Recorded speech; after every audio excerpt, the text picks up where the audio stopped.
The Justice League is alive. Maybe. We'll see. From what I'm hearing, several people have commented and sent me stuff saying that there's a leak saying that they're actually alive or that they're actually clones. I don't know if anything is confirmed yet, but apparently this article here attempts to explain why they're all alive. However, if that's true, Wonder Woman's really dead. Let's check this out, though. Is the Justice League dead by the end of Suicide Squad Kill the Justice League? Ever since its announcement, people have wondered if DC's most iconic heroes would really die in Suicide Squad Kill the Justice League. So, it's time we figure it out. Unlike most other superhero games, Suicide Squad Kill the Justice League puts players in the shoes of the bad guys and gives them the impossible mission of taking down DC's most popular and beloved saviors. I might add, the most powerful too. So it doesn't come as a surprise that such a premise was met with a lot of skepticism when it was first revealed. Players argued that maybe Rocksteady would surprise everyone with a big plot twist near the end, where it's revealed that Batman, Green Lantern, Flash, Superman, and Wonder Woman were all alive and well. Well, isn't he like not alive? Didn't Gotham Knights kill him? Didn't Gotham Knights kill Batman? I can't remember. Did they? I hear he's in the end or something. Spoiler alert! Here he's in the end. Maybe the Lazarus. They use the Lazarus pit on him. Anyway, but apparently he really does die, but he is brought back. But evil Batman form, Lazarus pit crazy. But anyway, I never got a chance to finish that. I actually liked it way more than I thought I would. I don't think it's a bad game, but it does not measure up to the Arkham series. Now that the video game is finally out, we have a real... You know what's funny, too? That was supposed to be this whole online thing, too, right? But didn't they switch it or change something or whatever? And this online thing, man, you better get it right or it ain't going to work. I tell you, boy. Now that the video game is finally out, we have a real answer for such a big question. But it may not be as forward as it initially appears. Needless to say, there will be major spoilers ahead for Suicide Squad Kill the Justice League. If you want to be surprised by everything the game has to offer, I would advise playing it for yourself and coming back later for a little speculation time. Still here? Great. But let's get into it. Does the Justice League die? The short and forward answer is yes. The Arkhamverse version of the Justice League is really dead by the time the credits roll and Brainiac is taken down. There's no major plot twist near the end, nor time-traveling shenanigans involved. There are alternate universes in the game story, but they don't play any role whatsoever in the League's passing. This means that the heroes who met their end at the player's hands in the campaigns are the real deal. The protagonists of the beloved Batman Arkham saga met his end once and for all. No fake outs. Or at least that's what the game wants us to believe. See, I don't want to get my hopes high and think DC's heroes could make a comeback, but if they do indeed survive the events of Suicide Squad Kill the Justice League, we would be able to look back at the evidence given through the events of the game and think, man, it was so obvious they weren't really dead. Yes, it's conspiracy time, everyone. Hero number one. The Flash that dies is from another dimension. I'm going to send you to the next dimension. Y'all, every single one of y'all watching this should know where I got that from. Every single one of y'all. The first hero The Suicide Squad takes down in Rocksteady's latest project is The Flash. His death takes place on camera, with players being able to see how he's shot down once and for all.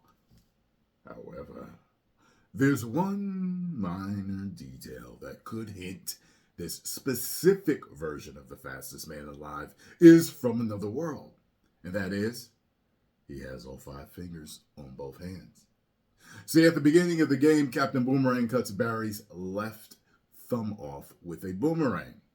As a result, the next time we see the corrupted superhero, he's using a prosthetic of sorts, which can be seen in the following video at the 2:29 mark, so you guys can check that out in the article. Notice how he's using what appears to be a blue metallic thumb on his left hand. It makes total sense considering he lost that very same finger earlier. However, when players finally take the Scarlet Speedster down, his real thumb is attached once again to his body. Except no prosthetics are involved around this time.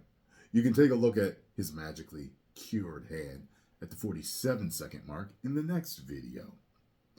It's pretty well known that the Flash has insanely fast healing factor. However, he's not able to regrow limbs. That could mean that the Barry we see die comes from another world where he never lost his left thumb in the first place. Besides, all throughout his boss fight, we see how multiple copies of the Scarlet Speedster appear on the screen at the same time. At first, I thought he just moved so fast we could see him at several different places at once, but maybe there are 2 versions of Barry involved in this boss fight. The real one from our world with the prosthetic finger, who would go on to survive, and an alternate version who would eventually die at the hands of the Suicide Squad. I know it could seem far-fetched to draw such a bold conclusion based on a rather small detail, but this is Rocksteady we're talking about, the very same developers that hinted early in Batman Arkham City that the Joker was secretly Clayface, and it was all thanks to a seemingly unimportant detail as well. The Clown Prince of Crime lacked a skeleton when scanning him in detective mode. Now what we know that the Flash could, now that we know that the Flash could have survived the events of Suicide Squad Kill the Justice League, it's time to look at how the Green Lantern could have done the same. There's no blood when the Green Lantern died. I did notice that. Amanda Waller orders the Suicide Squad to take down the Green Lantern so that the shield he created around Brainiac's ship would disappear. However, after Deadshot fires the bullet that seemingly puts an end to John Stewart's life, the shield is still up. Even Captain Boomerang notices this incongruency and asks Floyd if he missed the shot.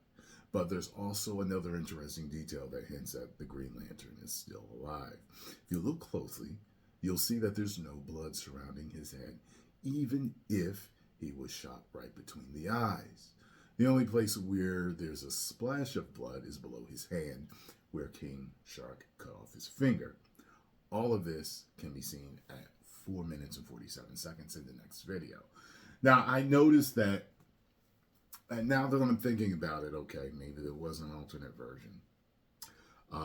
Maybe the Suicide Squad isn't really killing them, just putting them out of commission because they know that they need them, eventually. I don't know. I'm just thinking. Maybe Deadshot fired John Stewart with a blank bullet, explaining the lack of blood. And it could have been censorship, too. Around his head, Willis, he does have an actual injury in his right hand. At first, I thought maybe Rocksteady didn't want to be too graphic with the hero's deaths, but giving a solid explanation for this whole confusing moment. But when Batman's death finally takes place, we do see how the Dark Knight bleeds from his head, also after being shot. Speaking of which, Batman's death could have been an hallucination. I heard that he uses the fear toxin against them. So, Out of every member of the Justice League, Batman had the most convincing death. Aside from Wonder Woman, of course, who turned into dust a la Avengers Infinity War. More like Blade 2. Turned into ashes, more like Blade 2. There are no incongruencies before, during, or after his perish, truth be told. Everything seems to check out fine. It wouldn't surprise us if he's the only hero who doesn't make a comeback, considering Kevin Conroy, the legendary voice behind Cape Crusader, unfortunately passed away. However, it's worth noting that the only convincing death of the whole game took place after the Suicide Squad overdosed on Scarecrow's fear toxin, which is famous for creating all kinds of hallucinations. Take Batman Arkham Knight as an example. It's true. In that game, players saw Oracle die right in front of their eyes, only to be later revealed that it was only a big fake out created by Scarecrow's fear toxin. What could take this theory down is that Superman also saw Batman's corpse, even when the Man of Steel wasn't drugged. But maybe Harley Quinn did shoot the Cape Crusader, except his cowl, which should be able to stop bullets, saved him. The only hallucination could come in the form of the blood surrounding him, and what the Man of Steel saw was just a pretty beaten down Bruce Wayne. Next, Superman could have survived. Last but not least, we need to talk about Superman's death.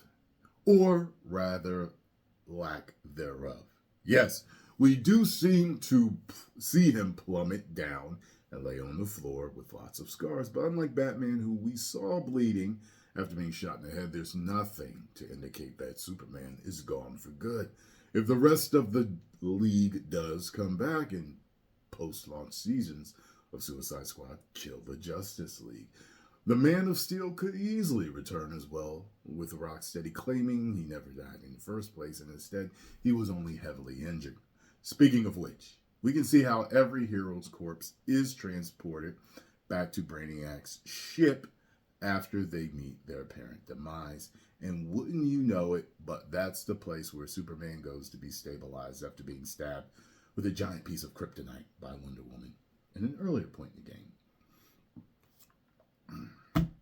As far as we know, the Justice League is truly gone in the Arkhamverse, but since Suicide Squad Killed the Justice League has a lot of post-launch story-based additions planned, Rocksteady could still rectify things.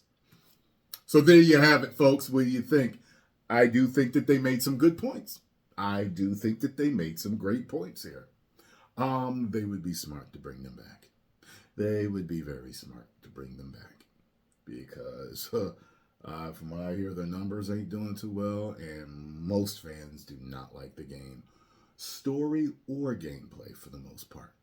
Post comments down below. Let me know what y'all thought. If you enjoyed my thoughts on this, hit the like button, subscribe, and share.